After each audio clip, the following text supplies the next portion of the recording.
Maluwalating araw sa inyo lahat mga kaibigan. Nakabaon na ba kayo ng inasal na dugso sa trabaho? Ito pa lang inyong likod, OFW sa Pinas, si Mark ang nagtitipid ng manggawa dito sa Pinas. Pasimple-simple lang tayo sa trabaho at ordinaryong manggawa lang ako dito sa Pinas. Kaya lagi ako nagtitipid dahil 456 lang ang sahod ko kada araw. Kaya babawi na lang tayo mga kaibigan sa kain Dugso ang ating ulam. Masarap. Mura lang yung bili natin ito. Ang sarap. Mmm.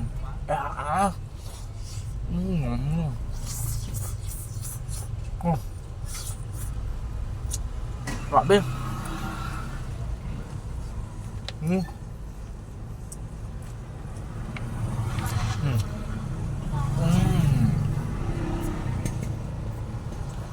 Nom.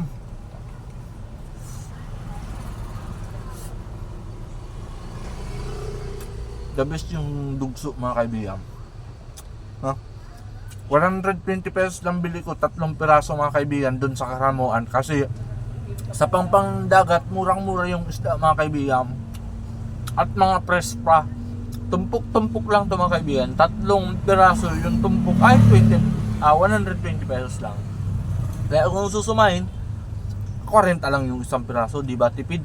Mga malapad na isda mga kaibigan, malasa dahil malapad na isda edition tayo ngayon.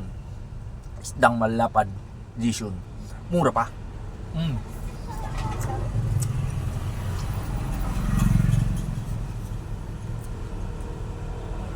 Inasal lang mga kaibigan, very natural yung pagkakaluto Walang asin, walang toyo.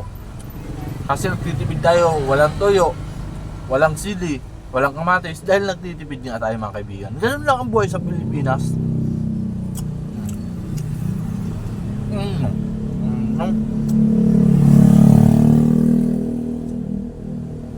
Walang sangkap mga kaibigan pero ang sarap. Legit ang sarap talaga. Natural. Mahilig kasi ako sa mga natural lang na luto mga kaibigan. Kasi ganoon nung unang panahon ganyan na ganyan Kaya ang mga tao nun matagal talaga tumatagal ang buhay. Sarap. Di sama lang sa mga kaibigan. Sinunog na hindi lang pala ito inasal sinunog na dugso. Yamin to.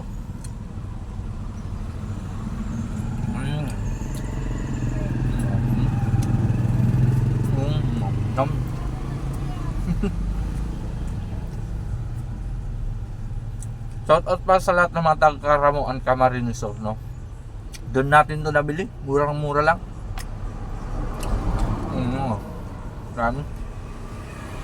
Yung iba nito inalmusalan namin at may natira pa nga sa tanghalian.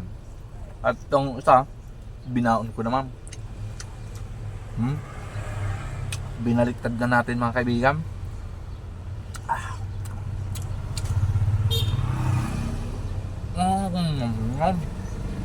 Dami. Sulit na sulit ang sarap. Kahit walang sawsawan. Ang lambot ng laman mga kaibigan.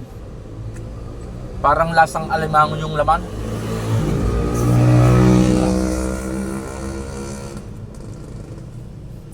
Ang sarap ng pagkakasunog natin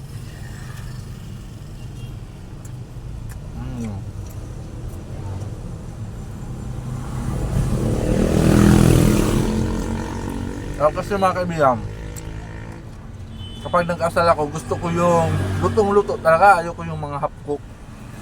Gusto ko lutong-luto.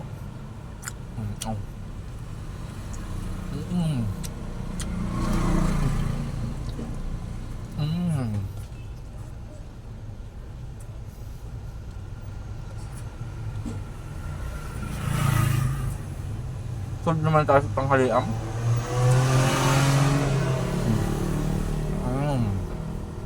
Ang laki, nakatipid na naman tayo. Buti lang pumunta kami doon sa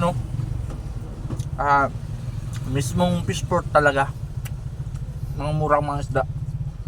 Practical lang tayo mag-isip eh. Pag kakapunta tayo dun sa mga pangpang na mga fish port, bumili tayo ng isda. Kasi kami kahit nandito sa Bicol, marami dito mga dagat. Kaso malalayo naman sa lugar namin.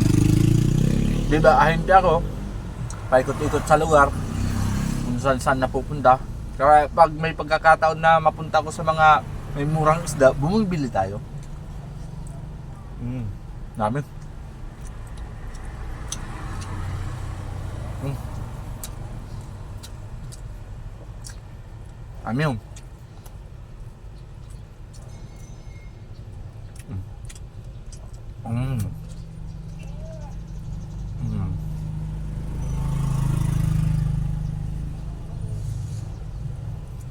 Sabi?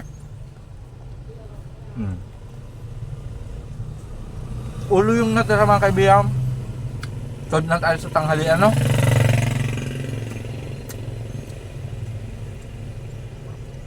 At sa muli, ito si OFW sa Pinas, si Mark.